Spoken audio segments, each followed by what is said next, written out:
This episode is brought to you by 511 Tactical, a company that I've used for well over a decade, and they have created a limited edition Everyday Hero shirt. There are only 2,000 of them available, and 100% of the proceeds are going to go to charity, and on top of that, for every purchase, they're going to donate an N95 mask to first responders in New York City, which is certainly one of the hardest hit areas in America during this crisis. And on top of that, as always, they still are offering the 15% discount to all listeners of Behind the Shield using the code SHIELD15, SHIELD15. And I just want to go over some of the products that I've featured in the past that I think are incredible. So you have the Norris sneaker, which I think is a great, comfortable alternative to the heavy, cumbersome duty boot. You have the uniforms, some of which I wore over a decade ago in Anaheim Fire, which I think are some of the most comfortable and come in a variety of fits to make sure they actually do fit the responder. The AMP backpack, which I've used from hiking to loading with plates on a cruise ship to exercise in, to traveling across the world when I see family and do interviews. And then more recently, the shorts and the jeans are incredibly comfortable. I've been using them as well, and some of the flashlights. So there are so many things that will add value to your work life and your home life in their catalog of products. So just to reiterate again, go to 511 Tactical. That's 511tactical.com. Use the code SHIELD15, save 15%, and make a difference in your community. Welcome to the Behind the Shield podcast. My name is James Gearing, and this is episode 317, and I am so excited to bring to you my next guest, Johann Hari. Now, Johann is the author of Chasing the Scream and Lost Connections, and if you have read either of those books, you will know that he literally has spanned planet Earth, finding some of the greatest people in the mental health arena and in the addiction arena, not only from a clinical side, but from the people down on the streets, the addicts and people who have found other ways of overcoming this epidemic that we have and innovating in certain countries. So I cannot stress highly enough how much you need to listen to this episode. The men and women on the streets, the first responders, the medical personnel, we see the side effects of mental illness, and that manifests many times in addiction. So this needs to be heard by all of us and everyone else, all the citizens of all the countries around the world, because there are nations that are doing it incredibly well and having amazing success, and there are nations that are doing incredibly poorly, causing a huge amount of violence and death and magnifying the problem. Before we get to that interview, as I always say, please just take a moment, go to whichever podcast app you listen to this on, subscribe to the show, leave feedback, and leave a rating. The 5-star ratings truly do make us more visible to people looking for a project like this. And as I've mentioned, this is a free library of information. People like Johann truly have answers that will save lives around planet Earth. And all I ask you, the audience, to do is just simply share these episodes. So with that being said, I introduce to you Johann Hari. Enjoy.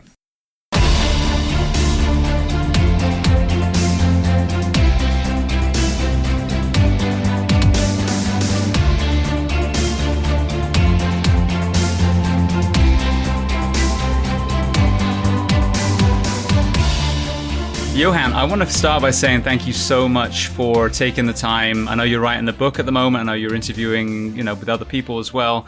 But this is a conversation I've wanted to have for, I want to say, since the podcast started, like 3+ years ago. So firstly, thank you so much for taking the time at 8 o'clock at night in England to come on the Behind the Shield podcast. Oh, thank you so much. I'm actually basically nocturnal, so this is the middle of the day for me, so that time is no problem. Also, I feel like you are someone with a similar problem to me, which is you're a British person in the United States. So I'm in the US about half the year. And I can feel your accent sliding around in comical ways. And I empathize with that. A similar thing has happened to me. So I once went into a diner in a place called Cactus, Arizona, when I was first spending a load of time in the US. And I remember it was actually, I think it was an IHOP actually. And I said to the woman, like, "Hi, can I have some pancakes?" And she looked at me and she said, "What? What?" And I said, can I have some pancakes? She said, "What?" And I said, "Can I have some pancakes?" She's going, "What are you saying?" And this went on for like 3 minutes. And then she looked at me very seriously and she said, do you speak English? And I was like, white people fucking invented it, right? And then I said, can I have some pancakes? And she was like, why didn't you just say that at the start? So that was when I realized I had to adjust my voice. But now it happens like unconsciously. Yeah. So anyway, I empathize with you. Yeah, it's so funny because if my wife was listening now, she would be laughing her ass off. The number of times I've gone to a drive-through, and again, I'm in America, so I don't get angry about it. But I'll say, oh, can I have whatever, French fries and a burger, please? And I'm sorry, what? And so I'm like, can I get some French fries and a burger? And they're like, okay. And I love American accent, so I'm very happy for my accent to be polluted by Americanism. I'm delighted. So now the game is to like do different accents, whether it's a camp one from New York or a southern one. So I get to play with them now. So the table's turned. It's probably any American accent I do. It doesn't matter who I'm trying to do, whether it's Trump or Oprah or anyone in between. Always turns into Cartman in South Park. So I'm like, oh my God, stop doing this. Respect my authority. So basically all my American accents converge on Cartman, which is an unfortunate voice to have. So. You always end up with chicken pot pie. Exactly. It's a tragedy. All right. Well, then, so you mentioned about splitting your time. Where in America is your other place of... God, I can't even spit my words out now. Where's your base in the States? So it totally varies. At the moment, it's Las Vegas because I'm writing a book about Vegas and something, I'm not meant to talk about it yet, but something that's been happening in Vegas. And not something good. And so I'm spending a huge amount of time in Vegas, and I will be over the next couple of years. But it's a place that I absolutely love. I know polarizes people, and a lot of people are kind of snooty about Vegas, but I absolutely love it. And it's a very complex and weird and fascinating place. And quite a disturbing place in some ways. So yeah, that's my... Have you been to Vegas? You know what? I haven't yet. And it's somewhere I want to go. I lived in California, Southern California for a few years, and that was not too far a drive, but I do want to get out there. So maybe, I'm being totally presumptive now, but when you're back out there next, maybe we can do a second one face to face. I really recommend it because and this is a very pretentious reason to recommend Vegas, there's a million reasons, but the French philosopher Jean Baudrillard said that Vegas was the most purely American place, and I think there's some truth in that. But I mean, in some ways, I think Vegas is a vision of where the world is headed, for good and bad. So yeah, I definitely come. It's amazing, and it's never boring. Brilliant. Yeah, so we'll do that. And I'll align going to Vegas as a trip, and then maybe a second interview for us as well. Excellent. Okay, well then the other half. So where is your base in England now? Oh, I'm from London, so I was born in Glasgow because my mother's Scottish, but they moved here when I was a baby. My parents had met here in London. They live next door to each other, and my dad's an immigrant. My dad's from Switzerland, a tiny little village in the Swiss mountains, and him and my mother lived very close to each other, but they didn't speak the same language. And they had what my mother calls a series of one-night stands, which I've tried to explain is not a concept that makes sense. One of them isn't a one-night stand. And she got pregnant, and they thought they had to get married. And then, unfortunately, he learned English. And she often says, he seemed so fucking nice when I couldn't understand what he was saying. I think they learned the same language, although they are still together intermittently. That they've now been together for 50 years, miraculously. She said to me once, when I met him, he looked like Marlon Brando in Streetcar Named Desire.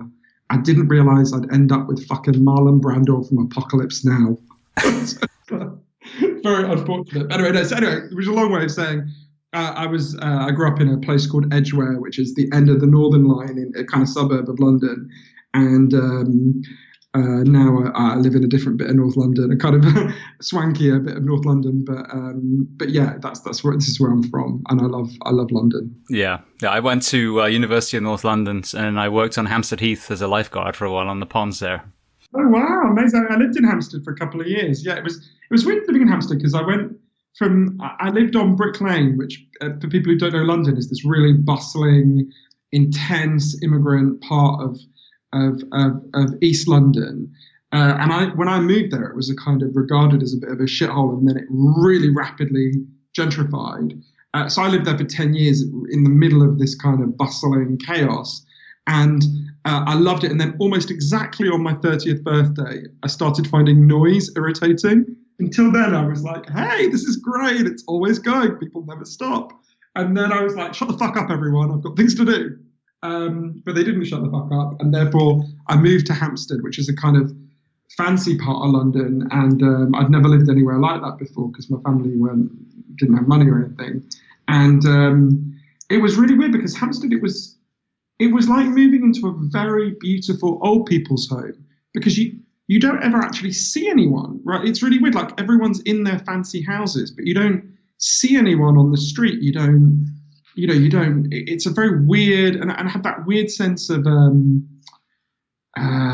kind of class migration sense you get in Britain where you suddenly like feel slightly out of, although I've always, it's weird, although my parents were both from working class backgrounds, I've always had this weird posh voice that I don't understand. It's even in my like childhood videos. It's really odd. I sound like Stewie from Family Guy.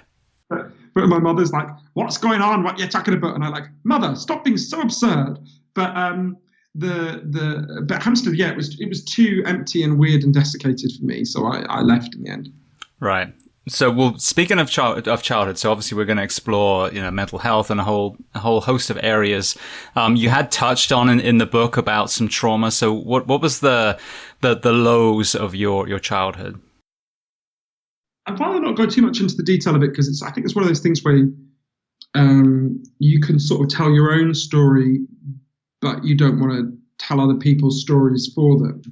And it's not really a story I can tell in a great deal of detail without disclosing things about other people. But what I can say is we had a lot of addiction in my family and a lot of craziness, for want of a better word, when I was a kid and as I was growing up. I was mostly raised by my grandmother, who was an amazing person. She's kind of Scottish working class woman. She'd left school when she was 13 and had an incredibly hard and incredibly beautiful life. But I was very interested in childhood trauma, and I've done a lot of work on it for both my books, the one about addiction, Chasing the Scream, and the one about depression and anxiety, Lost Connections. And I guess, I learned so much about childhood trauma, but one of the people who taught me the most was an amazing man. You should have him on your podcast, actually, called Dr. Vincent Felitti, who did this incredible research. He made a huge breakthrough in our understanding of childhood trauma, and he did it in a slightly unexpected way, actually. So he wasn't looking for evidence about childhood trauma at first. What happened is Dr. Felitti is based in San Diego in California, and he was approached in the mid-1980s by Kaiser Permanente, one of the big not-for-profit medical providers in California. And they said to him, look, we've got a real problem here. We need your help. Every year, obesity is getting worse. And every year we try giving people diet advice and nutrition advice, and even sometimes we give them personal trainers, and nothing is working. If we give you money, will you just do blue skies research to figure out what the fuck is going on and how we can put it right? So Dr. Felitti agreed, and he starts doing this research, and he at first didn't really know where to start. So he began to work with 200 severely obese people who weighed more than 400 pounds. So people whose weight was putting them in real and imminent danger, and people who tried many other forms of treatment for obesity, and none of them had worked. And he starts working with them, and he's thinking, what can I do? What can I do?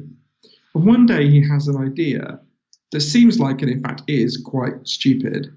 He asked himself, what would happen if severely obese people literally just stopped eating? And obviously we gave them like vitamin shots so they didn't get scurvy, and we gave them nutritional supplements so their bodies didn't shut down. Would they actually lose weight, right? Would they actually get down to a healthy weight? So with an absolute load of support, obviously, and a lot of medical checks, they started doing this. And incredibly, at first, it worked. It worked really well. Initially, there was this big really drastic reduction in weight for lots of people. So I'll give you an example of a woman. I'm going to call her Susan to protect her medical confidentiality. It's not a real name. Who went down from being more than 400 pounds to 130 pounds. Right, it's incredible. People are congratulating Dr. Felitti. Susan's family is saying that he saved her life. And then one day, something happened that no one predicted. Susan cracked. She went to KFC or whatever it was. She started obsessively eating. And before long, she's back at this really dangerous weight. Not quite where she'd been, but a dangerous weight. And Dr. Felitti called her in and he said, Susan, what happened? What happened? And she said, I don't know. And she looked really ashamed. And he said to her, well, tell me about the day that you cracked, the day you started eating obsessively again. Did anything unusual happen that day? It turned out something had happened that day that had never happened to Susan in her entire adult life. She'd been in a bar and a man had hit on her, not in a bad way, not in a predatory way, quite a nice way. But she felt really frightened and she went and started obsessively eating. And that's when Dr. Felitti asked her a question he'd never thought to ask any of the obese people he was working with. He said, when did you start to put on your weight? And in Susan's case, it was when she was 12. He said, well, did anything happen when you were 12 that didn't happen when you were 9, didn't happen when you were 15, anything in particular that year? And Susan looked down and she said, yeah, that's when my grandfather started raping me. And Dr. Felitti started to interview everyone in the program.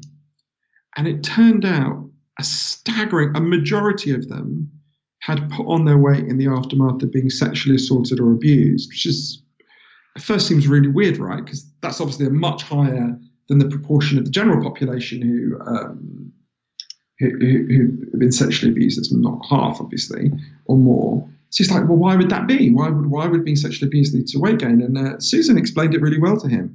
She said, overweight is overlooked, and that's what I need to be. This thing, Dr. Felitti realized, this thing that seems so irrational, and obviously is bad for you, right? Being severely overweight brings with it all sorts of challenges to your health. In fact, for these individuals, was performing a positive function, right? It was protecting them from sexual attention, which was something they had very good reason to want to protect themselves from. And Dr. Felitti realized that this thing that that seems so irrational was performing an important function. But this was like a small study, right? It's only 200 people. It's hard to make big conclusions. So Dr. Felitti went to the CDC, the Center for Disease Control, and got a shit ton of money to do a much bigger study. So everyone who came for healthcare to Kaiser Permanente for a whole year in San Diego, the whole city, didn't matter what you came in for, schizophrenia, broken leg, anything in between, was given 2 questionnaires. And the first questionnaire asked, did any of these 10 bad things happen to you when you were a child? Things like neglect, abuse, cruelty, that kind of thing. And the second part asked, have you had any of these problems as an adult? And at first it was just going to say obesity, but luckily for us, at the last minute, they added things like depression, suicide attempts, all sorts of other problems. And when at first they added up the figures, they thought they'd made a mistake. So they added them up again, and they were really stunning. For every category of childhood trauma you experienced, you were 2 to 4 times more likely to have problems with depression, addiction, and so on. And when you got into the multiple categories, the figures exploded. If you had 6 categories of childhood trauma, you were 3,100% more likely to have attempted suicide, and you were more than 4,000% more likely to have an injecting drug addiction. I mean, those are just staggering figures, right? You don't get figures like that very often in epidemiology. And Dr. Robert Ander, who's another one of the scientists who worked on this, said to me, it made him realize that when someone is doing something that seems self-destructive, obesity, addiction, whatever it might be, we need to stop asking what's wrong with you and start asking what happened to you. And in my own case, I had experienced some very extreme acts from an adult in my life. And as an adult, I had been quite depressed, and a lot of the time, not all the time. And until I learned about this science from Dr. Felitti, I didn't really see the connection. It's not that I was stupid. I wouldn't have denied there was a connection, but I didn't really think about it. And it's actually, I remember when I went to see Dr. Felitti, he's a lovely, really incredibly admirable person, feeling really angry when I spoke to him and afterwards, because I didn't want to think about the connections between these childhood events and my trauma. It was, and some of the negative feelings I'd had. I didn't want to think about it. It felt tremendously painful, but I'm glad I did because of what I learned later, which perhaps we'll get to. Yeah, absolutely. No, I'd love to explore, interweave the two books and what you talk about, because I think there's so much to be said. It's interesting with obesity, though. So here I am, originally from England, now moving to the States, and not only that, but becoming a firefighter paramedic. So the last 14 years of my career, we really got to pull back the curtain on so many fallacies that we're told. And one of the big things that I talk about a lot is, that for example, the pharmaceuticals, I'm not even talking about mental health ones. I'm talking about blood pressure and, type 2 diabetes and all these things, that though you take those and then you're going to be better, which is complete, myth.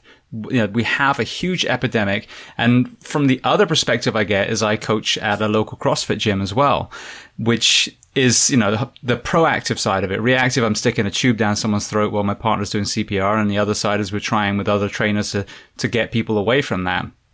But no matter, I've got members of the gym that have been coming for years, training diligently, curious about changing eating habits, but obviously not actually manifesting that. And one element that I have to say, through all the things that I've been talking about, it really didn't strike a chord as heavily as it should have, is the mental health element in the obese. And the two things we talk about in America, for example, is our obesity epidemic and right now our mental health epidemic. And yet no one's really I say no one, some people are, but the majority of us are not putting two and two together and understanding that when people say, well, why didn't they stop eating when they got a little bit heavy? That maybe this addiction is no different than the opiates or the social media or the gambling or the porn or all these other things that people cling to. But those men and women, food seems to be the coping mechanism. And then you add the other layer, as you were saying, you were, as so many of my guests have had on, abused as a child. The fact that you don't want to be attractive to another person after being abused as an innocent child makes perfect sense. It's tragic, but it makes perfect sense. Yeah, I think there's a lot in what you just said that's really important. I mean, I think it's important to stress a few things, obviously, that there are all sorts of medications that are hugely beneficial to people. Obviously, as a paramedic, you obviously agree with that. Also, it's worth stressing this is not the only cause of the obesity crisis in the US. There's lots of, I don't think it's actually the biggest. The biggest cause is the catastrophic food supply system, which is a very recent invention. It's why obesity has exploded, and the fact that we increasingly live in built environments where it's very hard to walk and cycle anywhere. So it's hard to be physical. We've created a culture where it's hard to eat well and it's hard to be physically active in healthy ways. And so the childhood trauma element is very real and significant for some people. I don't think it's the biggest determinant, although you're absolutely right. If you create a society of people who are constantly, A, tired, physically tired, and B, stressed.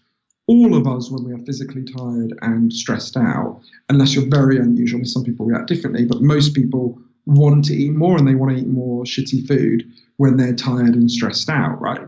Obviously, comfort eating is a real thing. So if you create a society of people who are chronically stressed and chronically tired, that in itself will make, quite apart from childhood trauma, that kind of ongoing, grinding, low-level trauma will make people want to eat shittier food. And you then got a society where the shittier food is much cheaper, much easier to get, and healthy food is hard to get. So there's a whole kind of complex going on there. Funny enough, I think, So I think, but I agree with you. I think it's really important that we think about these things as interconnected. Yeah, and then like you said, you mentioned the word hard, and that's a great description. Is it shouldn't be hard for a child to be able to move around. It shouldn't be hard for an adult to go to wherever they get their food from and walk away with clean meat, clean vegetables, not processed food. But it is, so the sad thing is you're right that the label discipline goes on healthy eating right now, which shows you how broken our system actually is. Yeah, and also that we transfer the way we try and solve these problems is very often to just, there's this phrase, some people who criticize self-help use this really important phrase. They talk about cruel optimism. So cruel optimism is where you take a really big problem with big social causes for a lot of people, like depression, obesity, anxiety, addiction. And in a very upbeat way, you say, hey, Joey, you can solve this problem for yourself, right? You say, all you need to do is these 3 things and you're going to get better. And there is a place for individuals to make changes in their lives. I'm strongly in favor of it. I argue for it in my books. But the reason it's cruel optimism for a lot of people is, to be honest, in a culture like this, they're going to be running up and down escalator, right? It's really, really, really hard. And the biggest thing we need to do is to change the overall culture and society, which is something we can do as citizens. It's happened many times before. We're all the beneficiaries of these changes in the past.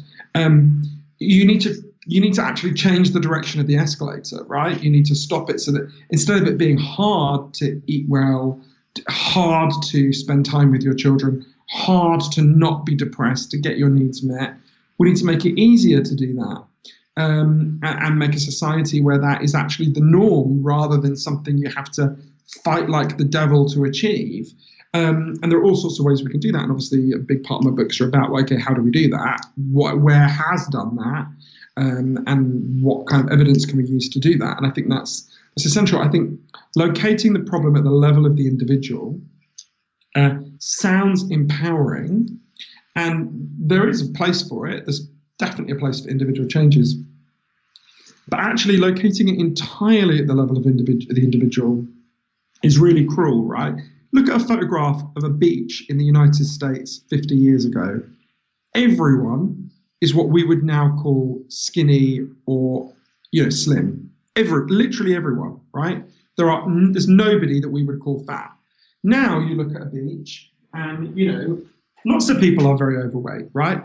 It's not, the explanation for that is not that everyone in the United States just suddenly became individually flawed and weak-willed. That's an absolutely ludicrous thing to think, right? Or think about something as simple as the difference, think about places I've spent time. The difference between Lexington, Kentucky and Copenhagen in Denmark.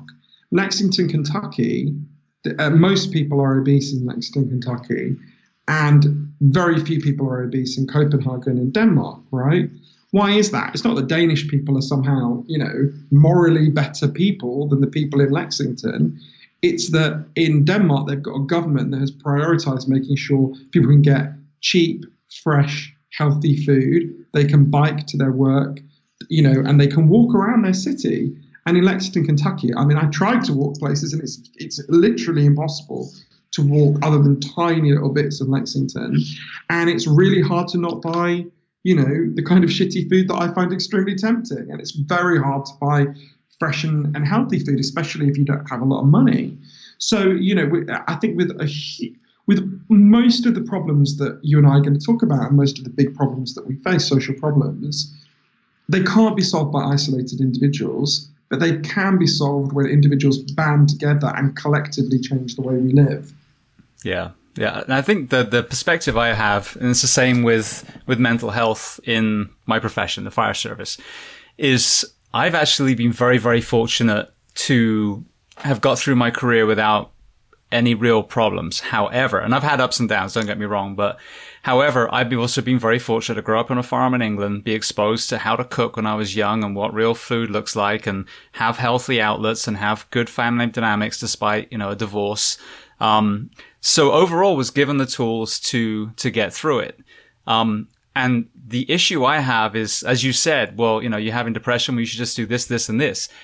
Just because it worked for you doesn't mean it works for someone else. And if you're doing well, like I always talk on this podcast, if you're one of the ones that just is doing well, if you're staying in shape despite being a police officer, despite sitting in a car all day and sleep deprivation, all these things, good for you. Now start helping the people that are struggling. And I think that's what the conversation is. Just because this one Uber athlete has done okay, and they are genuinely fine mentally and physically, now you have to become the beacon for change for other people and work out where they're stumbling and how we can create an environment for people to thrive, not fail. I think that's really true. I would also, and this is something you'll know more about than I do, but I would also use a different analogy. So car accidents are still the biggest cause of death. I mean, as we're speaking, COVID-19 might have temporarily overtaken it, but car accidents are the biggest cause of death in the United States. Sometimes it level pegs with heart attacks as well. And so think about the problem of car accidents, which obviously firefighters do incredible work getting people out of. We don't say the problem of car accidents should be solved solely by isolated individuals, right? We used to do that. Go back to the 1940s. What they did basically was very little regulation on cars. What they said was to pedestrians, get out the way of the car, and to drivers, drive carefully, right? And we realized that didn't work very well. It doesn't work very well. So we certainly don't say to, if someone is mangled in a car wreck, right? We don't say to them, well, it's your job now to, enforce the speed limit, right? That's not what we do. This is a social problem, so we have a social response. We do a huge amount, right? We have driving tests. We have speed limits. We have airbags. We arrest DUIs. There's a massive array of things that we do as a society to deal collectively with the problem of car accidents. If we left it up to isolated individuals and just said, hey, everyone, I'm going to teach you the skills to avoid speeding cars, right? The problem would be was drastically worse when we did that, and would be drastically worse now if we carried on doing that. In a similar way, I think we need to shift our understanding of depression and addiction and anxiety so that we have a response that is more like how we deal with car accidents. Of course, once someone is mangled in a car wreck, you guys do your amazing work at getting them out of the car wreck, and then they're taken to hospital, and the people in the emergency room do amazing work piecing them back together. But that's not our main response to car accidents. Our main response is to do a huge amount of work so that we don't get to that point, right? And in a similar way, we need to do something very similar with depression, anxiety, and addiction. And there's very good evidence for how we do that. We should be dealing with the problems that are causing depression, anxiety, and addiction upstream way more than we are. Yeah, I couldn't agree more. Now, our journey separately took us in front of the same gentleman in Lisbon, and I want to get to that, but I want to start at the Yes, I want to start at the very beginning, though, because I think one of the most powerful things for me, as a first responder, again, pulling the curtain back, not only do I see the failure in our drug policy in the men and women that some we save, some that die, but also in our own first responders. Like in my immediate area here, I've lost 3 fellow firefighters to opiate overdoses alone. That's not counting, alcohol and all these other forms of addiction as well. And the prison population side is also staggering. And we talked when we were going to record last week about both knowing Tom Eberhardt. The staggering statistic that in the 70s we had 350,000 prisoners, and now we have 2.3 million prisoners here, most of which are drug-related in some way, shape, or form. Again, if you're a numbers person, shows the huge failure of the system. So if you would, I know you've done this in other podcasts, but I think it's so important to paint the picture. Can you lead people through the beginning of prohibition with Anslinger and Billie Holiday, just so people have an idea of how this even came about in the first place? It's interesting. I've been thinking about this a lot the last 6 months again, because we've been making a movie out of the story that opens Chasing the Scream. So I opened my book Chasing the Scream with this moment I think when some people first read it, they think, well, why is he starting a book about addiction and the war on drugs with this? What's that got to do with it? It tells you so much about why the drug war began and why it continues. In 1939, in a hotel in Midtown Manhattan, Billie Holiday, the great jazz singer, walked onto a stage and she sang a song called Strange Fruit. A lot of your listeners will know that song. It's a song against lynching. It's the idea that in the South there's a strange fruit that hangs from the trees, and it's the mutilated bodies, murdered bodies of African-American men who'd been lynched. And that night, Billie Holiday got a warning from the agents of something called the Federal Bureau of Narcotics that was run by a man called Harry Anslinger. And the warning said, basically, stop singing this song. You think that's a weird place to begin. Why would you begin the story there, right? So you've got to understand who this man was, and then something about Billie Holiday. So Harry Anslinger took over the Department of Alcohol Prohibition just as alcohol prohibition was ending. So he takes over this huge government department that's lost the war on alcohol and is about to have nothing to do. And he invented the modern war on drugs. He's in fact the first person to ever use the phrase war on drugs to keep his department going. And he built it, and it was absolutely sincere in what he believed it would help people as well. He built the war on drugs around two really intense hatreds that he had. One was a really deep hatred of African Americans and Latinos. I mean, he was so racist that he was regarded as a crazy racist in the 1920s, right? He used the N-word so often in his official police memos that his own senator said he should have to resign. But the second group he really did was people with addiction problems. He'd grown up as a little boy in a place called Altoona in Pennsylvania, a small town, a farmhouse where the next farm down, the farmer's wife had an addiction problem, and he was terrified of her. And to him, Billie Holiday was a symbol of everything he wanted to destroy. She was an African-American woman resisting white supremacy, and she had an addiction problem. When Billie Holiday, going back to what we were saying, related to what we were saying before, when Billie Holiday was 10 years old, a 41-year-old man called Wilbur Rich came to collect her and said, "Oh, your mother's told me to come and get you and bring you to her." And he horrifically raped her. And he was sent to prison for a year. Billie Holiday was punished much more severely. The police said that she was as they put it, a little whore. They said that she'd led this man on. She was sent to live in a convent away from her grandmother who she lived with. And this convent tormented her. They tried to get her to accept, in inverted commas, that she had made this man do this. She refused to do that because it wasn't true.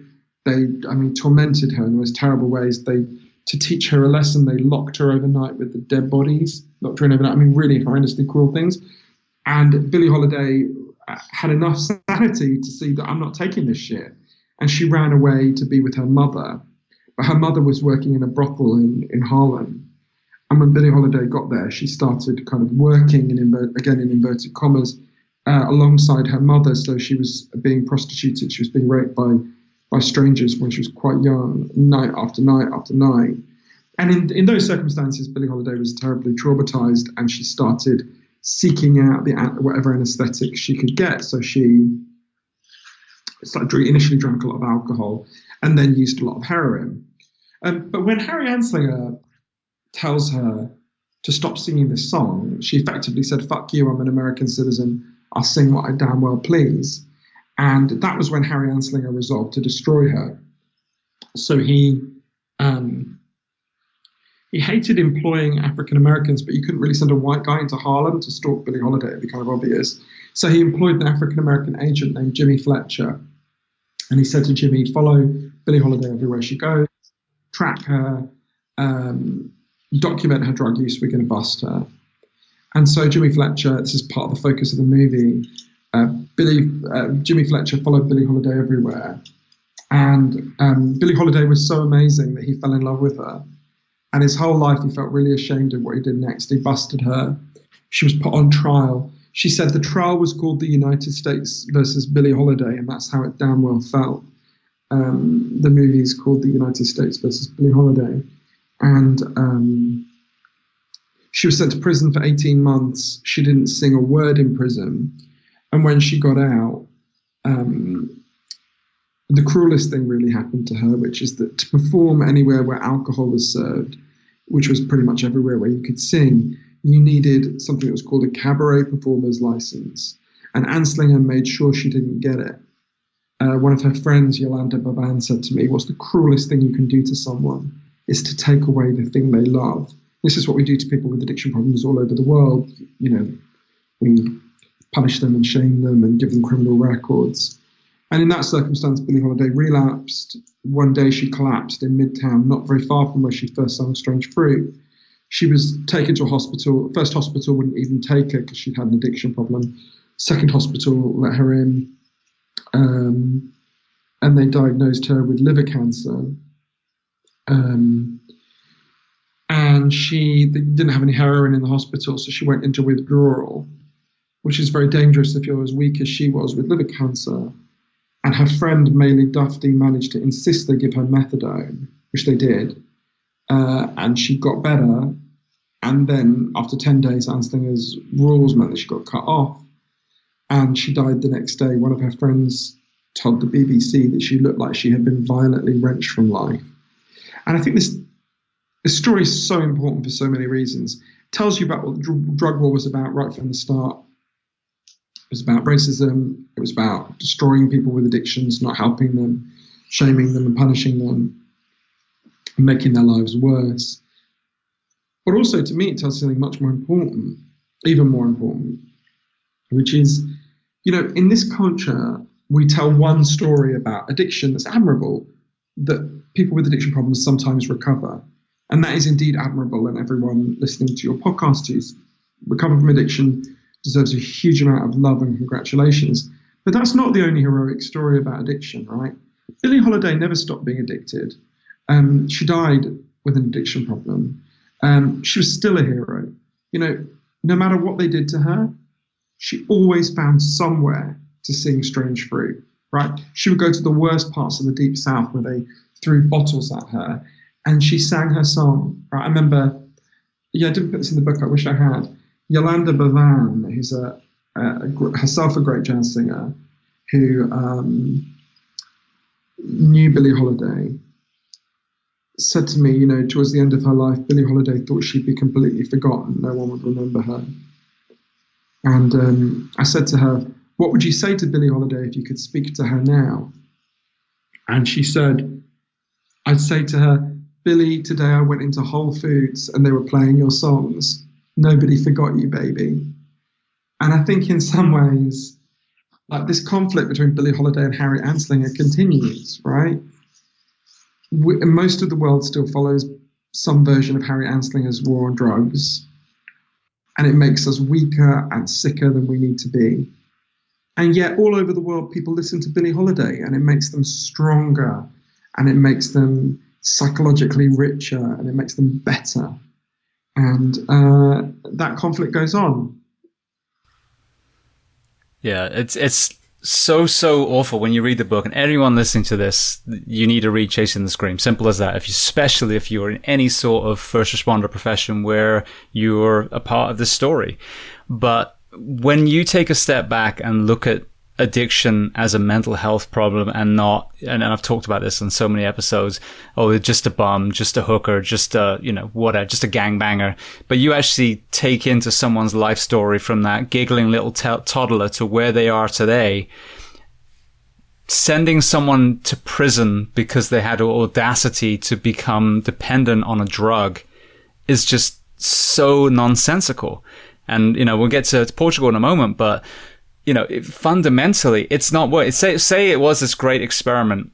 We know now purely from the numbers of incarcerated men and women that it is not working. You've been shaming them for 100 years. That has not worked. You told people to pull themselves together and get over it. That hasn't worked. So we are at a crossroads now, and thank goodness there are some countries that are leading the way, where we have to fucking reinvent this because it has not worked. It's so broken. It's causing more crime on the streets. It's causing more of our fellow first responders to be murdered in the streets. And our citizens are being locked away by the millions, because they had the audacity to be addicted. And it is just, it's crazy. I think that's true. And I think so sometimes people say, oh, the war on drugs doesn't work. Truth is actually quite a bit worse than that. It makes the problem a lot worse. And it's interesting because in a way, anyone who's ever loved someone with an addiction problem, will feel this conflict in them, and we'll have we all have a Harry Anslinger in our heads that looks at someone with an addiction problem and thinks, oh, someone should just stop you, right? And why are you doing this? But most of us have a more compassionate part as well. And I think, something that really changed my mind about this, or, I was never in favor of punishing people with addiction problems or anything like that, but something that really helped me to see the madness of quite how harmful what we do is when I kind of learned that I had actually really deeply misunderstood what addiction is.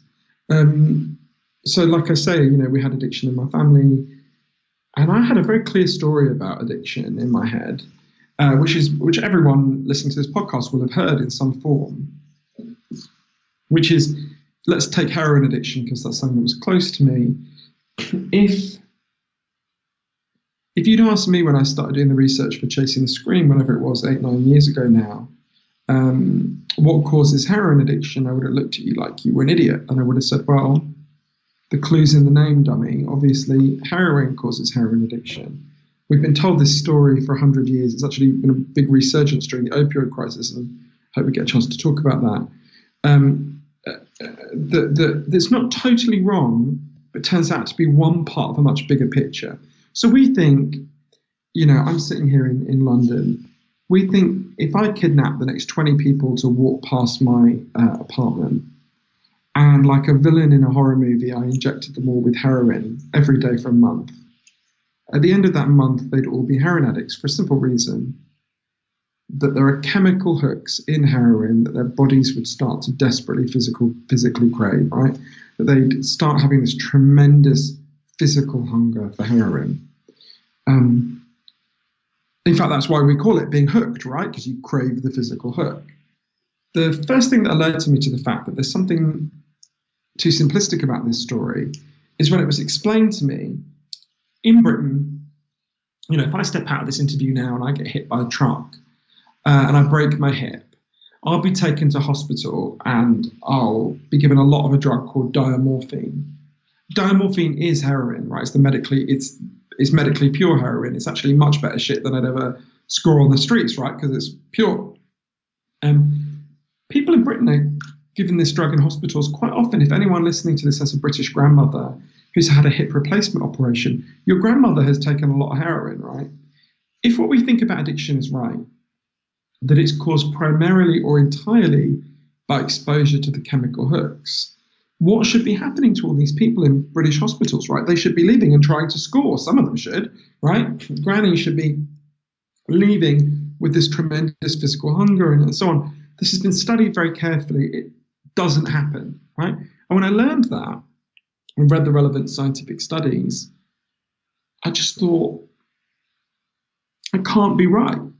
How could it be that you would have someone in a hospital bed being given a shit ton of really powerful, potent, pure heroin, and they don't become addicted? And then you've got someone in the alleyway outside the hospital shooting up actually a weaker form of the drug, and they do become addicted. I didn't get it. And I only really began to understand it when I went to Vancouver and interviewed an amazing man named Professor Bruce Alexander, who did an experiment that's really transformed how people think about addiction all over the world, including in Portugal, where you went. So Professor Alexander explained to me that this story of addiction that we have in our heads, that comes primarily or totally from the chemical hooks, comes from a series of experiments that were done earlier in the 20th century. They're really simple experiments. Your listeners can try them at home if they're feeling a bit sadistic. You take a rat, you put it in a cage, and you give it 2 water bottles. One is just water, and the other is water laced with either heroin or cocaine. If you do that, the rat will almost always prefer the drugged water and almost always kill itself. So there you go, right? That's our story. But in the 70s, Professor Alexander came along and said, well, hang on a minute. You put the rat alone in an empty cage. It's got nothing that makes life meaningful for rats. All it's got is the drug. What would happen if we did this differently? So he built a cage that he called Rat Park, which is basically like heaven for rats. They've got loads of friends, they've got loads of cheese, they've got loads of coloured balls, they can have loads of sex. Anything a rat would want in life is there in Rat Park. And they've got both the water bottles, the normal water and the drugged water. And this is the fascinating thing. In Rat Park, they don't like the drugged water. They hardly ever use it. None of them use it compulsively. None of them ever overdose. So they go from almost 100% compulsive use and overdose when they don't have the things that make life meaningful, to none when they do have the things that make life meaningful. Now, there's lots of human examples that show the same thing that I can talk about if you like. But what I realized is, this shows us that the opposite of addiction is not sobriety, important though that is to many people. The opposite of addiction is connection. The core of addiction is about not wanting to be present in your life because your life is too painful a place to be.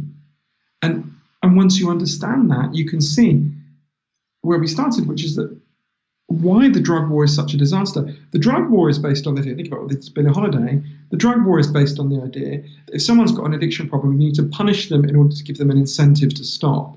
But once you understand that pain is the cause of addiction, pain is the driver of addiction, you can see that actually what you're doing is pouring more fuel on the fire. You're making the addiction worse when you punish people. So all this drug war infrastructure that claims it's about protecting our children, it doesn't do that. I can talk about how if you want. That claims it's about reducing addiction.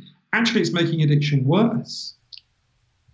Yeah, no, I see that. You see, that's the thing. I get to see that from the streets and on the East Coast and the West Coast as a first responder, and Wait, how do you see it? How does it become visible? What you see is, for example, pulling a sheet over a 14-year-old boy who's been murdered in a gang, warfare.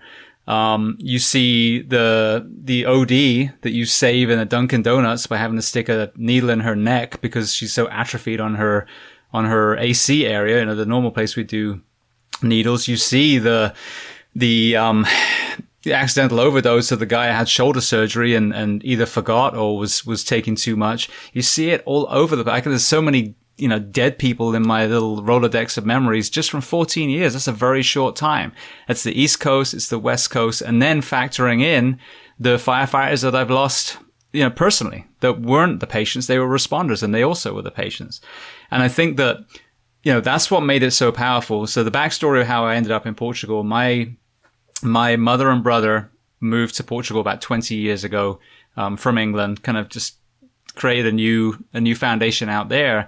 And I started the podcast. And so obviously I was talking a lot more about just social problems in general.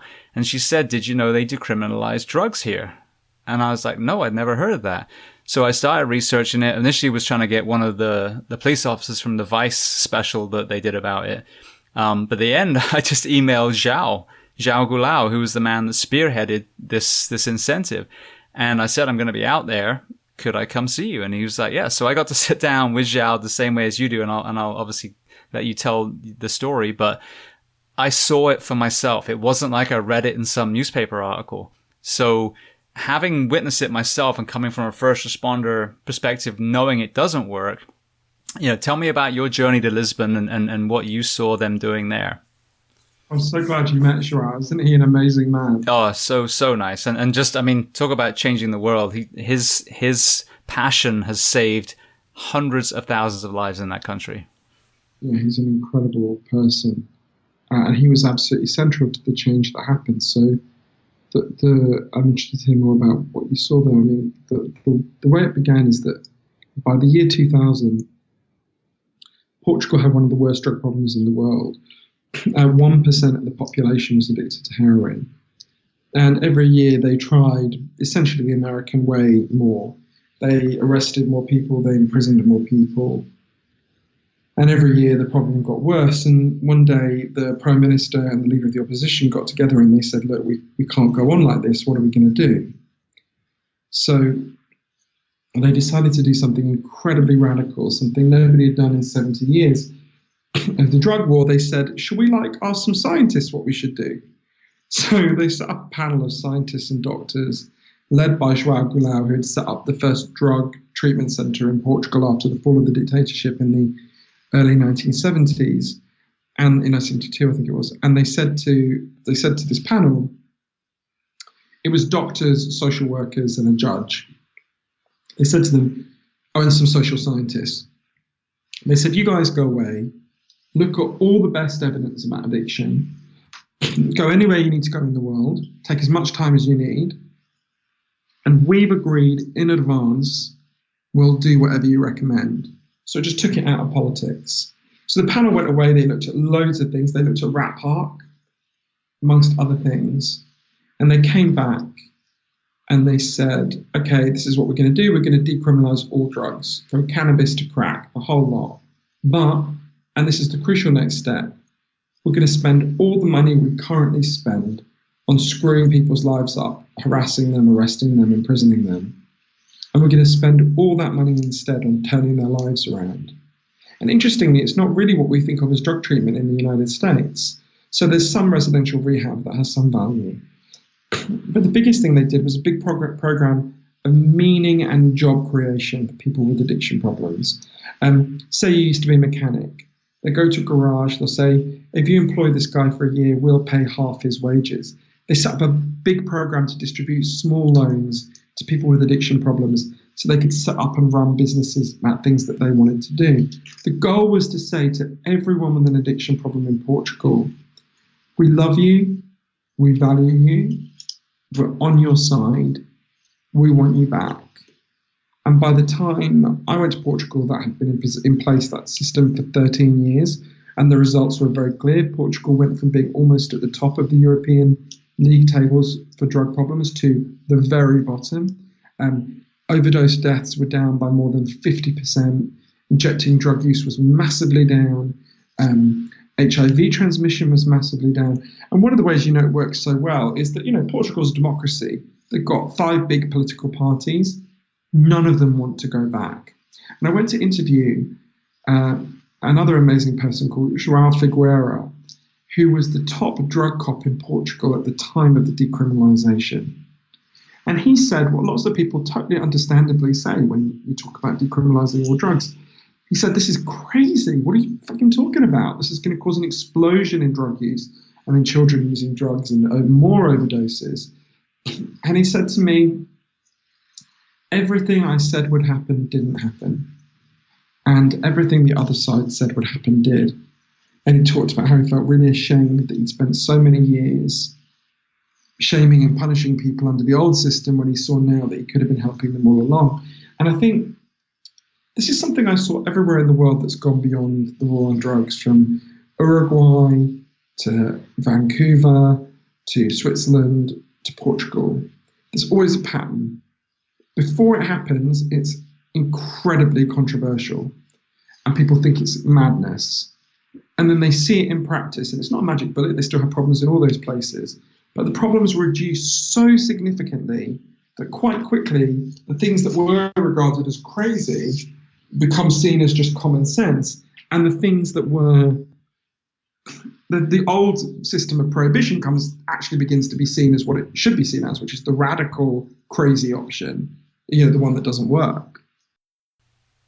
Oh, exactly. And I think that one of the big things that João was talking about was that their big surge came after a lot of their soldiers came home that were fighting in one of the African nations. So for all the first responders, police officers, military listening, you go send these young men into a place where they're probably going to, see and do some things that are going to create some sort of mental trauma. They're leaning on the addiction. Now they're coming back. So again, now these people that fought for their country are now being arrested and, homeless and thrown in jail. Instead of looking like we've been talking for the last hour at this is a psychological issue.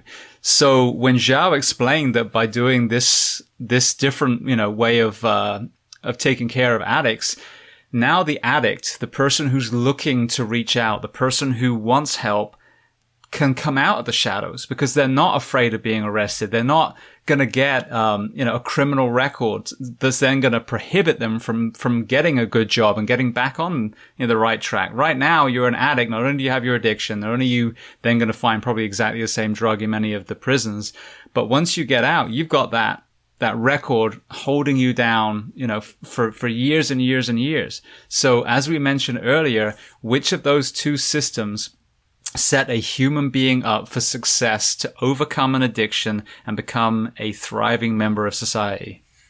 I often say to people, because people, we've all been raised under prohibition. It can be hard to get your head around some of these things. I often say to people, when will you stop smoking? Will it be the week when you lose your home and you lose your job and your wife leaves you? Probably not. You'll probably smoke more, right? Think about the joke in Airplane, chose the wrong week to quit smoking, right? You'll probably actually quit smoking when things are going really well for you and your stress levels are lower and maybe you're on a beautiful vacation or something great is going on in your life, right? Why would it be any different for other addictions? Why would driving someone into the dirt make them less likely to want to anesthetize themselves, right? And I think you've gone to another really important thing that I think is probably relevant to your listeners, which is that what they found in Portugal, and I spoke to lots of people in lots of different fields who said this, is that it transformed the relationship between the authorities and people who had addiction problems. So when social workers were going looking, when doctors and paramedics were going to provide help, they were no longer part of a machine that was, criminalizing and stigmatizing and oppressing people. Actually, the whole machinery of the government was about helping people with addiction problems, not punishing them. And sometimes we say, we need to be more compassionate. But it's very hard, I'd say it's impossible to be properly compassionate under a system of prohibition, for the authorities to be compassionate. You can't say, what you're doing is a crime and we're going to punish and shame you, but we're compassionate towards you, right? Those are incompatible things. So I think you're right. And I think about the contrast, not long after I was in Portugal, I was in Washington, D.C., and I spent some time with this amazing woman called Billy Tyler. She's a street nurse. Her son had died of an overdose a few years before, and so she did just voluntary street nursing in DC, just going and helping people with addiction problems, needle distribution and things like that. And never forget, Billy, we were outside this wooden house in Anacostia, which is one of the poorest parts of DC. And Billy talking about how in this house there were people who they had a necrotic tissue around their wounds where they'd been injecting and had gone wrong. And these people were treated so badly in the hospitals that what they were doing to deal with the necrotic tissue is they had got maggots out of the garbage and they had put the maggots into their wounds because the maggots will eat your necrotic tissue. And I remember sitting there with her, and I can't remember if we could see it from that spot, but very close by, you can see the Senate building, right? And I just thought, we are at the capital of the richest society there has ever been, right? We're at the very heart of it. We can see the Senate. The White House is not far away. And people are living in wooden houses and putting maggots into their wounds. This is a crazy situation, right? And it's a sign of how dysfunctional the drug war is, that it puts people in this position, and we don't have to live like this, right? It was so maddening to me going around the US for Chasing the Scream, and again, I think it was after I went. I could be wrong about this, but I think it was after I went to Portugal that I went to Arizona. It might have been before. In Arizona, in Maricopa County, I went out with a group of women who were made to go out on a chain gang, wearing T-shirts saying I was a drug addict, while members of the public mock them and jeer at them. This was all overseen by Sheriff Joe Arpaio, who people will remember he was actually a personal disciple of Harry Anslinger. His face lit up when I mentioned Harry Anslinger. He knew Anslinger well, and and Arpaio was himself later revealed to be a criminal. He was illegally racially profiling people, and President Trump pardoned him. But I remember going out on it with these women, and you talk to them about their lives, and they were like Billie Holiday, just tales of horrendous abuse. And just thinking, God, if you were in Portugal, they'd be giving you loans to set up a small business, and here you are, you're on a chain gang being made to, dig graves while people honk and laugh at you. It's so mad. And I think it's not hard for people to see why those women, it's not just that the drug war doesn't work, right? It's that those women are even more broken and even more humiliated and even more likely to become addicted. And we know this, right? We know the Open Society Foundations have done good research on this. I went to Vietnam, where they make people, people with addiction problems forced to go into basically kind of gulags, forced labor camps, where they're screamed at and made to just lift rocks all day. And what happens? 99% of them relapse within a couple of weeks. For obvious reasons, right? So at some point, we're going to have to stop copying the places that have failed, disastrously failed, and start copying the places that have succeeded. It is not a coincidence that the United States has had the worst drug war, one of the most intense drug wars in the world, and now has one of the worst addiction crises in the world, right? That's not just an accident, right? It's partly, not entirely, there's lots of other things going on, but it's partly because of this failed policy. At some point, we have to start copying the places that succeeded. We have to start copying Portugal and Switzerland. And the one thing you can say in defense of the American drug war is, my God, the United States government gave it a fair shot. The US has fought the drug war for 100 years. They've spent $1 trillion. A conservative estimate, they've killed hundreds of thousands of their own citizens. As you pointed out rightly, they've imprisoned millions of their own citizens. In fact, they've imprisoned a higher proportion of their population than Stalin or Chairman Mao ever did. And at the end of all, they've destroyed whole countries like Colombia and El Salvador and Mexico. And at the end of all that, in the US, we can't even keep drugs out of our prisons, where we pay someone to walk around the wall perimeter the whole time. So good luck with the idea you're ever going to keep them out of the United States. We've got to give up on this utopian absurdity that you can get rid of drugs. There's never been a drug-free society. There never will be a drug-free society for as long as humans exist. And instead, actually, live in the real world. Yeah, well, a good point that you make, and it's such a simple comparison, but it's so true.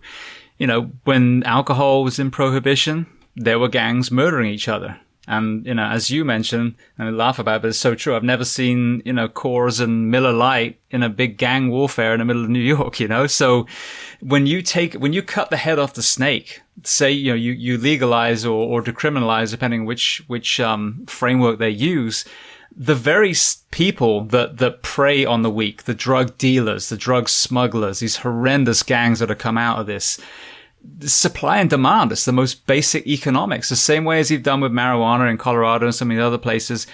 I wonder now how many people succeed selling weed illegally in those states when you can just go safely, hold your head up high, go into a dispensary, get what you need, and walk out. So understanding, seeing the fringe society, seeing the deaths, the murders, the overdoses, all this that so many people listening do, you have to reverse engineer.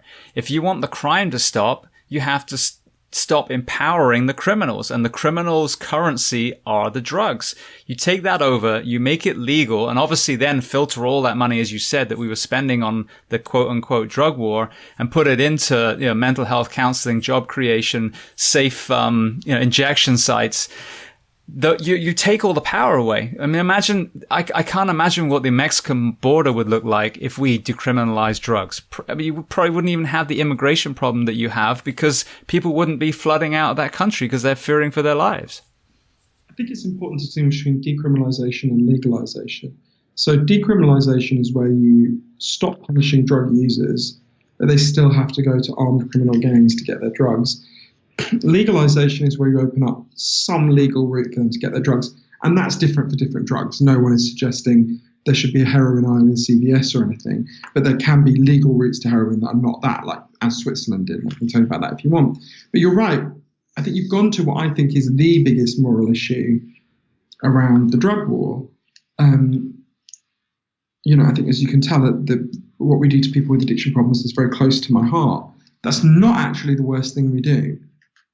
The worst thing we do is what you're talking about, which is the violence caused by prohibition.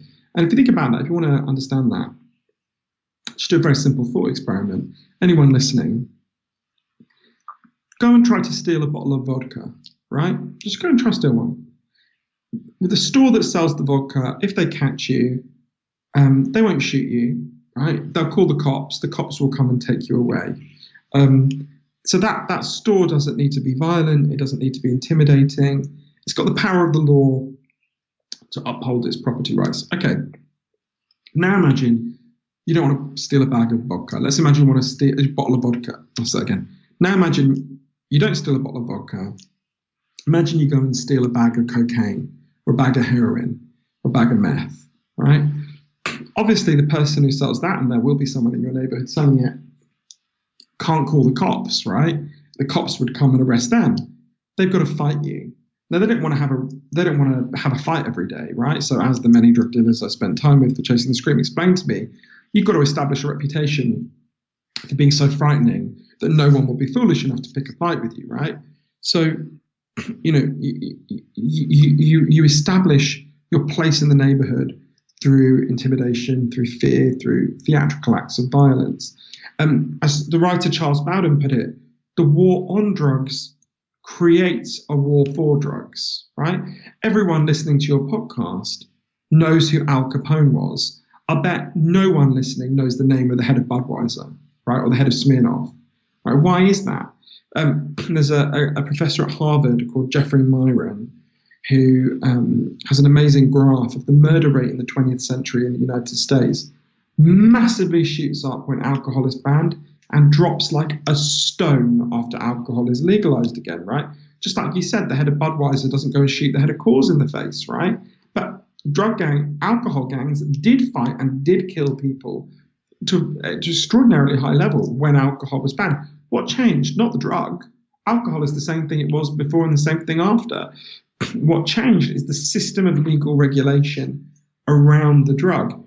And you're absolutely right about it. If you think about places like Mexico, I mean, I spent a lot of time in northern Mexico, in El Salvador, in Colombia, that the scale of the death there and the insane violence, I spent time with a hitman for the deadliest Mexican drug cartel, Los Zetas, a guy called Rosalio Reta, who between the ages of 14 and 17 had butchered and beheaded about 70 people.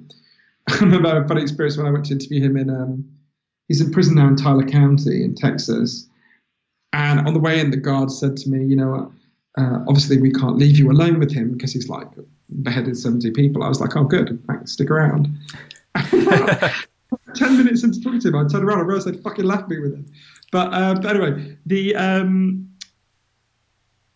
now, Rosalio would have been a troubled person in any situation, but there is no one who would have given him the means to butcher and behead 70 people and would have been able to take over the police in their neighborhood and mean that the police turned a blind eye because the police were effectively controlled by the drug gangs in lots of parts of northern Mexico if drugs weren't prohibited, right? Pablo Escobar's son, Sebastian Marroquin, has become a friend of mine, and he said to me, the only thing my father ever truly feared was the legalization of drugs. If drugs were legal, my dad would have been a used car salesman and you would have never heard his name. And that's true. Yeah, it's so simple. That's what's so hard. So many discussions I have with people like yourself and, just great men and women in their fields is the answer to, for example, good overall health. You've got good nutrition. You've got moving a lot. Obviously, you've got addressing mental health, trauma. But that's it. The actual true solutions are so simple. And where it gets screwed up is when people want to start making money out of, item X. So now all of a sudden, oh, you don't know how to exercise, but if you get my exercise machine or my 12 DVD set, I'll show you how to actually exercise. Oh, you don't need to worry about fresh fruit and vegetables. Buy my Weight Watchers prepared meals and I'll feed you for, you know what I mean? And that's the problem, I think, with this drugs is people have just been this smoke and mirror to the point where the root cause that's so freaking simple seems ridiculous now. The same way as people belittled anyone that mentioned the word organic 20 years ago, which organic means don't spray my fucking food with chemicals, so the brainwashing is on us, the citizens.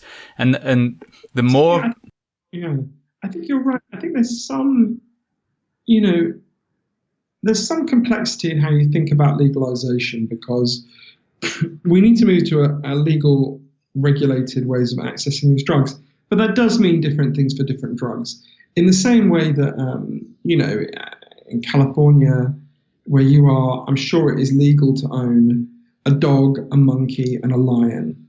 But I'm sure the rules are different, right? So for a dog, you just go into a store. For a monkey, I suspect you need a license.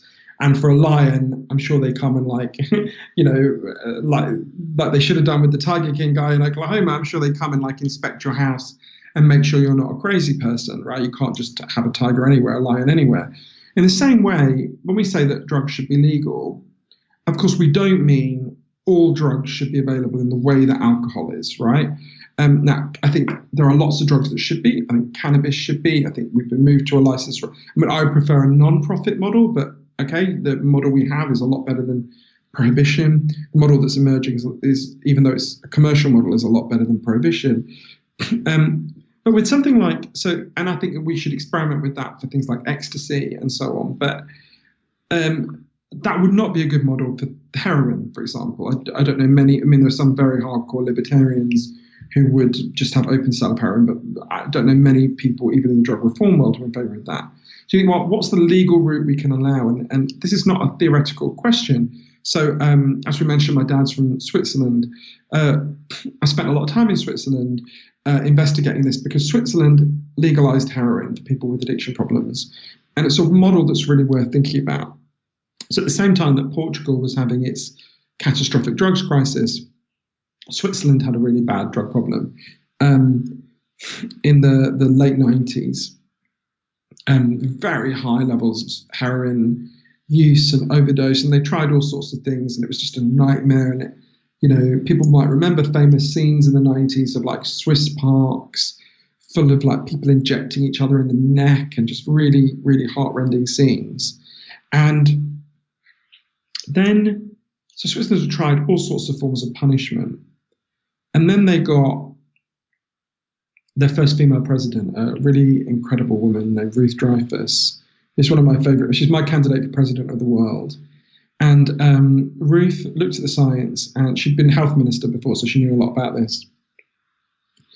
And Ruth explained to Swiss people, when you hear the word legalization, what you picture is like anarchy and chaos. What we have now, she said, is anarchy and chaos. That's what prohibition is. Prohibition means unknown users unknown dealers selling unknown chemicals to unknown users, all in the dark, all filled with violence and disease and chaos. Legalization, she said, is the way we restore order to this chaos. And so, like I say, obviously it's not, she wasn't proposing that you just go and openly buy heroin from a store in a supermarket or anything. The way it works is, if you've got a heroin problem, there's all sorts of options for you, but one of them is that you can be assigned to a clinic. I spent a lot of time in the one in Geneva. You go to that clinic, you go there at 7 o'clock in the morning, because Swiss people believe in doing things insanely early. You turn up, you're given your heroin. It's medically pure heroin. They don't charge you anything for it. You can't take it out with you, partly because they don't want you to resell it on the streets, and partly because they want to check you're okay when you use it. You use it there, you inject yourself with the needle they give you, or a nurse can inject you if you want. One of the interesting things is they will give you any dose you want, apart from one that would kill you. There is never any pressure to cut back. And then you leave and you go to your job, because you're given loads of support and help to get housing, given a lot of therapy, and you're given a lot of support to find a job. And by the time I went to Switzerland, this program had been in place for 14 years. And in that time, according to Professor Ambrose Uchtenhagen, who's the leading expert on this, there have been 0 heroin overdose deaths on the legal program. That's 0. That's nobody. That's more people have died in the United States of heroin overdoses by a significant amount since I started talking to you than have died in all those years, 14 years, at that time, 14 years. There had been an enormous fall in street crime. There was an enormous fall in, there was some heroin use outside the legal program, but that massively fell because who wants to buy expensive, shitty street heroin when you can get free medically pure heroin from the gunmen? But to me, the most surprising thing about this, well, there were loads of surprising things. Ruth, the former president, lives opposite this clinic. I think that tells you something. There's so many interesting things. I mean, and Switzerland had a referendum on this. Switzerland is a very conservative country. I mean, my Swiss relatives make Donald Trump look like AOC, and yet 70% of Swiss people voted to keep heroin legal. Not because they're so compassionate, they're not. It's just that it's so much cheaper and it massively reduces crime, right? But to me, the most interesting thing, it's so embarrassing to say because that just shows how little I understood the problem, was exactly that thing about they'll give you any dose you want, right? Well, they won't give you one that will kill you, but any dose. And there's never any pressure to cut back. And yet, when I went there, there was almost nobody who'd been on the program, who was still in the prescription program, who'd been on it from the start. And I remember saying to Rita Mangi, the psychiatrist who ran the program, well, how can that be? Because we're told these drugs take you over, you need more and more of them. If you had a free infinite supply, why would you ever stop? And she looked at me like I was stupid, and she said, well, we help them. And as their lives get better, they don't want to be anesthetized so much, which is kind of like painfully obvious once it's explained to you. But, that's a model of legalization that's not open sale, regulated open sale. And I think what we need to do, we basically had an experiment for 100 years in the entire world, having one option, which is ban everything, transfer it to criminal gangs, imprison the users and addicts. Now we need to have experiments with the alternatives. And maybe some of the experiments won't work, right? We'll have to wait and see. But we should have experiments with all sorts of alternatives, different models of legal regulated use. So for some people, that'll be, not-for-profit cannabis clubs like in Spain. Some places that'll be commercial cannabis sales. Some people that'll be places that'll be licensed ecstasy sales. Some places that'll be prescription heroin. They want to experiment some people in Australia want to experiment with a sort of prescription form of meth. We need all sorts of different experiments, and then we'll see. Some of them will work, some of them won't. It's hard to imagine it'll be worse than what we have now. But if it is, we'll go back. But, so far, everywhere that has experimented with the alternatives has found that it's been an improvement and doesn't want to go back, which is not to say it's perfect. It's not, right? But it's a really significant improvement. Yeah. Well, then that's the thing, is that other countries have done that experiment for the rest of the world. So it's happened, and people are like, the cultures aren't the same. Well, no, it's not apples to apples exactly. But like you said, it's going to be an improvement. And the problem is everyone thinks like, black and white are the only two solutions. Well, say you shift that needle 3/4 of the way the other way. That is a huge win. In statistics, that's, in political races, that's a landslide.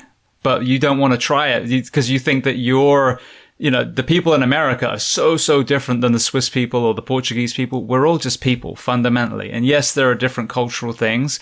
And we have, such a high level of crime and, illicit drug use here at the moment that of course the slope might be a little less steep than some of these smaller countries. But the other way, how you said, hasn't worked. And right now it's costing us a fortune. Our first responders are dying. Our citizens are dying. The prisons are expanding and expanding and expanding. What have we got to lose? Like absolutely nothing. I think you're right. I would also say the US is in a much more advantageous place to do this than Portugal. Portugal had a worse drug problem than the United States has at the moment when it did this. And Portugal is a much poorer country than the United States. Much poorer. Portugal would be almost the poorest state in the Union. So, it's not like Portugal had Switzerland is a very wealthy and prosperous society, but Portugal isn't. Uruguay isn't. There's plenty of places that have transitioned away from the drug war that had less resources than the United States. So, and bigger problems. So this idea that the US couldn't do it for cultural reasons is bullshit. And by the way, the US used to do it relatively recently. Most of the existence of the United States, most of the drugs that are currently banned were legal, right? So, they didn't have worse problems than they had now. In fact, they had significantly smaller problems than they have now. That's not only because of the drug war. Obviously, there's all sorts of other changes that have happened, but I think you're right that the need for it now is greater than it has, or the need for a changed drug policy is greater than it's ever been. Yeah, well, you mentioned the opioid crisis. I had Sam Quinones, who wrote Dreamland, and kind of focusing on the pill mills, which my state here, I'm actually in Florida now, so the Broward County area of South Florida was the absolute hub for a lot of those pill mills. So you had all these Americans, these not people living on the street, not gangbangers, but actually working people that were now getting addicted. Then the pill mills were closed down. Now they're turning to black tar heroin, which I know that route was certainly what killed some of my friends that I lost. Tell me about your perspective on the opioid crisis. So I like Sam Quinones. I think he's a good writer, but I think what he wrote about this is missing a really big part of the picture. And I'm quite worried about the story people have been told about the opioid crisis. Because if you have a story that's too simplistic, you seek solutions that are too simplistic. So I think it's worth stepping back a bit. We were talking before about chemical hooks. Chemical hooks are real. They're just a small part of addiction. There's one way there's lots of reasons scientists have shown this, but I'll give you just an example that everyone will get. So there's an experiment in chemical hooks that actually some of your listeners will be taking part in right now. So people know, scientists know, it's been proven that if you smoke a lot, the chemical hook that you become addicted to and physically crave is nicotine. And I think about this a lot because my mother smokes 70 cigarettes a day. There's a photograph of me and her when I'm 6 months old where she's breastfeeding me, smoking and resting the ashtray on my stomach. And when I found this photo about a couple of years ago, I showed it to her. I thought she'd be really guilty. She said, "You were a fucking difficult baby. I needed that cigarette." But no wonder you live with your grandma. So the chemical hook that my mother would crave if she ever stopped smoking, but she never would be nicotine, right? So in the late 1980s, nicotine patches were invented. And there's this huge wave of optimism because they thought addiction to cigarettes is addiction to the chemical hook nicotine. Well, nicotine patches give you all of the nicotine that you physically crave with none of this awful carcinogenic smoke. Great, people are going to stop smoking. And nicotine patches became commercially available. And what happened? Some people did stop smoking. The US Surgeon General's report, a major investigation into nicotine patches, found that 17% of people, 17% of highly motivated smokers given nicotine patches stop. That ain't nothing, right? 17% of people is a lot of people. You map that across the US population, that saved a very large number of people's lives. But 17% is an enormous way from 100%.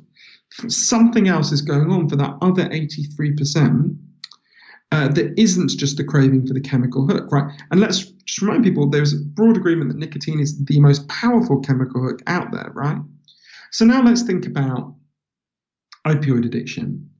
So the dominant story that has been told to people about the opioid crisis is this. It's not totally wrong. It's just way too limited. Basically, a group of evil drug dealers came along, who in this case happened to be the Sackler family and the other big pharma companies. And they gave people this uniquely powerful drug, and it took them over, and they had this desperate craving for the chemical hooks, and that's what their addiction is. right? That it came from exposure to the chemical hooks.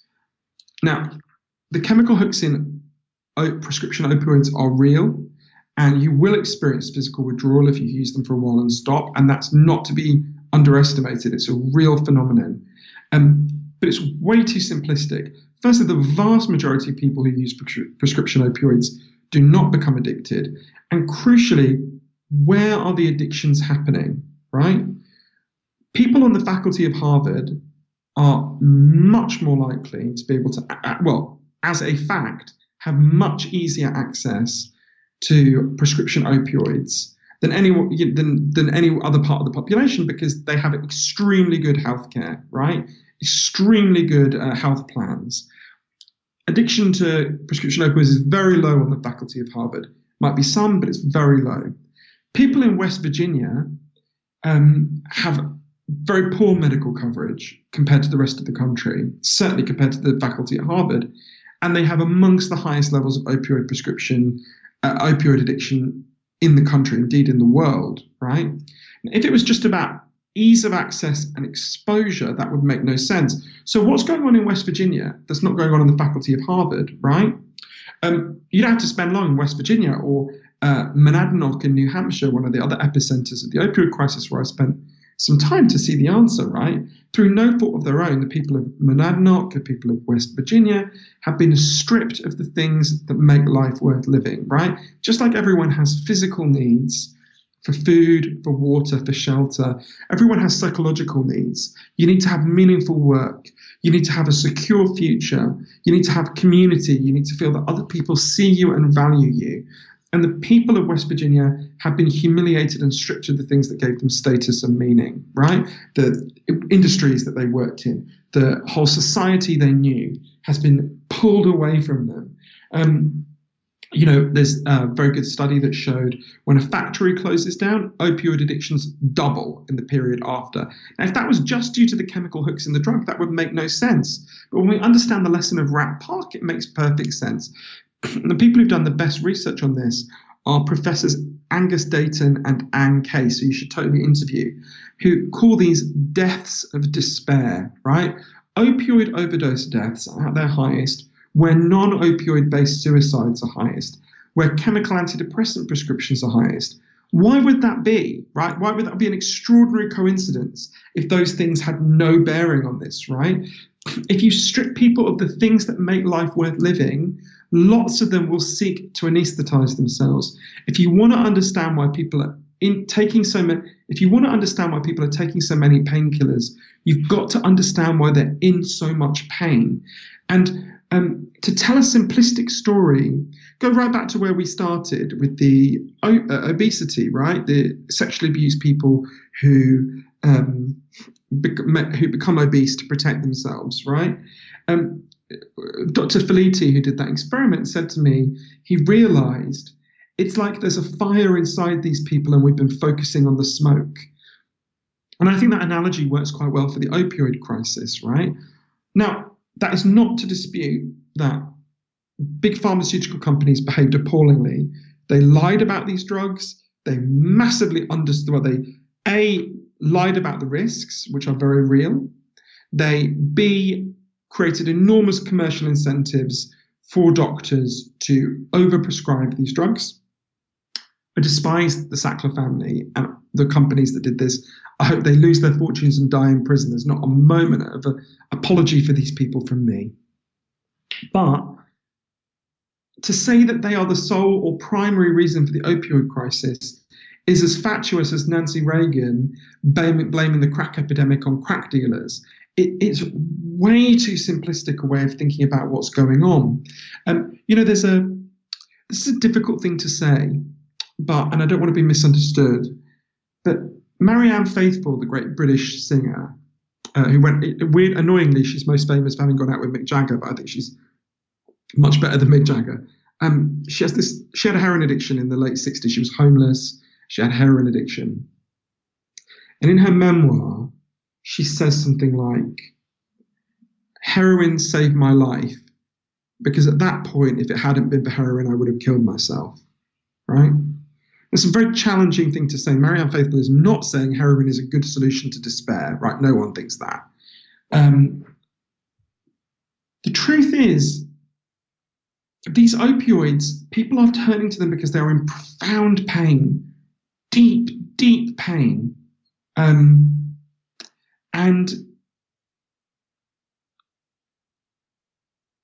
we've got to understand that pain and deal with that pain, the underlying causes of that pain.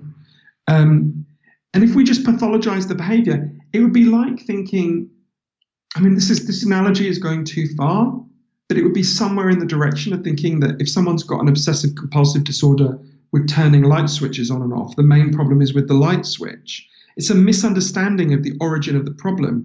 The origin of the problem is the despair. But what we've done is we tell such a stigmatized story about depression. And I've heard so many people do this that it's like saying, oh, I got accidentally hooked. It's a socially acceptable story to tell about your addiction. Saying I was in a lot of pain, and so I chose to anesthetize my pain with the best thing I can find, is not a socially acceptable story, right? Then you're an addict, you brought it on yourself, blah, blah, blah, blah, blah, all the ugly things that people say. We've got to have a much more sophisticated understanding of this problem, because if you tell the story, and I don't want to be unfair to Sam Quinones because there's a bit more complexity in his story than that, but if you tell the story, it's just the evil drug dealers, it's just the pharmaceutical companies, well, then the logical solution is, let's shut down what these evil drug companies have done. Well, what happens when we do that? We know what happens. I interviewed a guy called Dr. Hal Voss, who's a doctor in Oklahoma. What happens if I've got an addiction to OxyContin because my life is terrible, I'm in profound psychological distress, and then my doctor cuts me off because he figures that it's because I've got an addiction problem? What happens to me? My life doesn't suddenly get better, right? Because the drug was my way of trying to treat the problem, not a good way, to be sure, but it was my way of trying to treat the problem. Either I just then face my agony without any anesthetics, which is horrendous, or more likely I seek out the only anesthetic I can buy, which is on the street, because street oxy is very expensive for reasons I can explain if you want. Mostly I'll go and buy street heroin, right, which is significantly more dangerous than OxyContin. Not that there aren't dangers of OxyContin, because there are. So a solution that tells people the problem was just the provision of these drugs will lead to, logically, a solution, well, let's take the drugs away. But there is some argument for being cautious about the initial prescription. I'm in favor of that. These drugs were overprescribed. By the way, almost all drugs are overprescribed in the United States, but that's a separate debate. But that's not the answer. The answer is Portugal. The answer is Switzerland. The answer is help people, right? Help them to turn their lives around. Just taking away the drug but giving them no help to turn their lives around is going to produce a lot of suicide, a lot of despair, and a lot of transition to heroin addiction.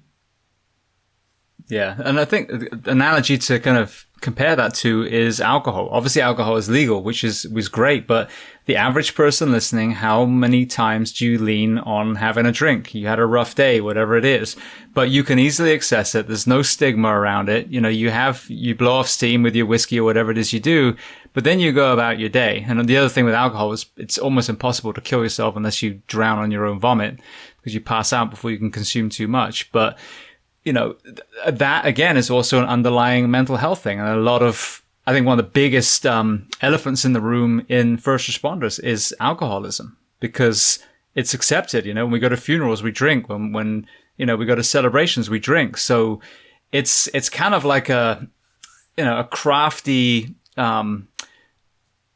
unhealthy coping mechanism because we've allowed it, we've applauded it. But then there are also men and women that behind that seemingly social drinking are people that are really, really hurting.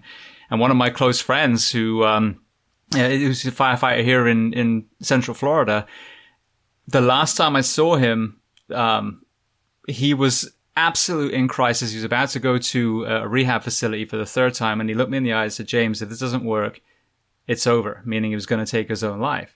And that wasn't opiates. That wasn't any of the illegal street drugs. That was alcohol. Now, thank God, the mental, trauma that he had gone through, he found the right, combination of a good tribe within this facility, good counselors that connected with him, and now he's over a year sober, running a CrossFit facility for people that are either in addiction or recovering from addiction. So it's very well to point our fingers at addicts of illicit drugs, but you also need to look in the mirror and ask yourself, well, do you use alcohol as a coping mechanism? Is that the alcohol, or is it because you've seen some horrible things? You went through some things when you're younger. You're going through a divorce. You're overworked, and then flip it around to look at the effects of your life on your own mental health, and what do you lean on to cope with that? Totally. But I think what you're saying is totally true and completely great. Johann, you've been so generous with your time, but I want to shift to some closing questions. I know it's getting very late there in the UK now. Let's talk about the books. So the first book on addiction is Chasing the Scream. The more recent one, Lost Connections. Tell people where they can find those, and if you want a little background behind each one as well. If you go to www.johannhari.com, that's me, johannhari.com, you can see about both my books. So Lost Connections is about what's causing our epidemic of depression and anxiety and what we can do about it.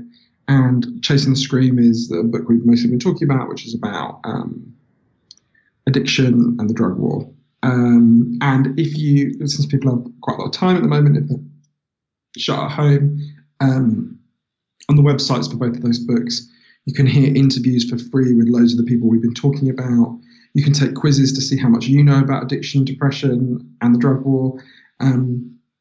And you can see where to get the audiobook, ebook, or physical book. It's funny, I was on a podcast a while back, and at the end they said, what's your social media? And I should say, anyone who wants to find me on social media, you can see where to on that website. But they said, what's your social? They said, what's your Facebook? And I gave it. And they said, what's your Twitter? And I gave it. And they said, what's your Snapchat and TikTok? And I was like, I am a 41-year-old man. Only 41-year-old men on TikTok must certainly be pedophiles, right? I'm like, what do you take me for? No, I don't have them. Anyway, so that's where you can find information about all those things. Brilliant. Yeah, I think for me, Instagram's the only one I've had much luck with. I know Twitter, is that your main handle for you? Yeah, although I take long breaks because it's such a poison. Yeah, well, it's funny. That's the one thing people don't think about with addiction, but I think social media is definitely up there with alcohol and opiates. Yeah, totally. Right. Well, then, so the last question I have for you, because I want to let you go, and we found out, where people can find you. What do you do to decompress? You're doing a lot of writing. Obviously, you're doing a lot of speaking as well with interviews. But when you want to blow off steam, what's your outlets? I'm very bad at relaxing. I always have been, because I grew up in quite a violent and chaotic environment. The way I dealt with that, even from when I was quite a young child, is I would read and write all the time, or watch television. I love television even now. So I'm quite bad at decompressing. Until COVID-19 happened, I was in a really nice, blooming romance that I haven't been able to see him since all this began. So that helps. I don't have a huge division between the things that I like doing and the things that relax me. I watch lots of movies. I watch lots of television. I read loads of novels. I read loads of books. But then those are sort of half work related anyway. So if people want a tip, thanks for having me relax in the last couple of weeks. I'm watching an absolutely brilliant British TV show that for some reason I missed the first time it was on. It's called Ashes to Ashes. Have you ever seen it, James? I haven't, no. Ashes to Ashes, especially I think people in your profession would like it. Ashes to Ashes is a really funny, brilliant TV show. So it's about a hostage negotiator in 1998 in Britain who is shot, and she wakes up in an 80s cop show, where she's a character in an 80s cop show, like a kind of like quite sexist 80s cop show, and she realizes that this is she begins to think this is what her subconscious mind is creating as she's lying there bleeding, and she's got to fight within this 80s cop show to stay alive. And it's really original and it's not like profound or anything, but it's just really a funny, pleasurable, I'm sure it's on Amazon Prime and places like on iTunes. It's excellent. And it just, for someone like, I think you're about the same age as me, aren't you? I'm 41. Yeah, I'm older. I'm 46. Ah, well, you're a little good for it. I'm 41. So for people who grew up in the 80s, it's a real like nostalgia kick as well. So I really recommend that TV series. It's absolutely brilliant. And the central actress, Keely Hawes, who's in the British shows The Bodyguard and Line of Duty. She is completely brilliant in that show. Brilliant. Actually, I did watch The Bodyguard. We did have access to that over here. That was a good show. It's a shame they cancelled it. She's the politician in that show. She's the kind of politician who gets... Oh, I'm about to give a spoiler alert. She's the one who's protecting? Yeah, exactly. She's the one who the hot guy from Game of Thrones is protecting. Exactly. Yeah, she's in that. She's so good in this. She's so good. I love that show. Brilliant. Well, I'll have to put that on the list then. Thank you. All right. Well, I'm going to let you go. I sincerely appreciate you taking the time. When I read the books and then started listening to you on podcasts, especially when I realized that we both met Joao, the stars align. I'm like, this information has to get out to people in general, but especially the people on the streets, the firefighters, the medics, the police officers, to get us to start questioning what we're doing. And I would love to get with you again. There's so much more that we haven't even touched on. But I would love to say to your listeners as well, I know at the moment, it must be quite frustrating in a way to have people say to you, at a time when you're not being given the protective equipment that you need and deserve, there must be something, I think, quite maddening about having people say, we so admire your courage and the bravery of what you're doing. Because I can imagine my response would be, right, thanks for the admiration, but give me the fucking protective equipment, right? But I just want everyone listening to know, like, it takes a very special kind of person to run towards danger, to risk your body and your life and your health to protect other people, and especially in the middle of this terrible crisis. Our governments might be failing you, but ordinary people are cheering you on and are in real... I mean, my mother was a nurse, my sister was a nurse. Ordinary people are in such awe of what you're doing and the bravery of you guys carrying on in circumstances like this. So and I know I speak for almost everyone when I just say I'm really, really grateful for what you're doing, and thank you.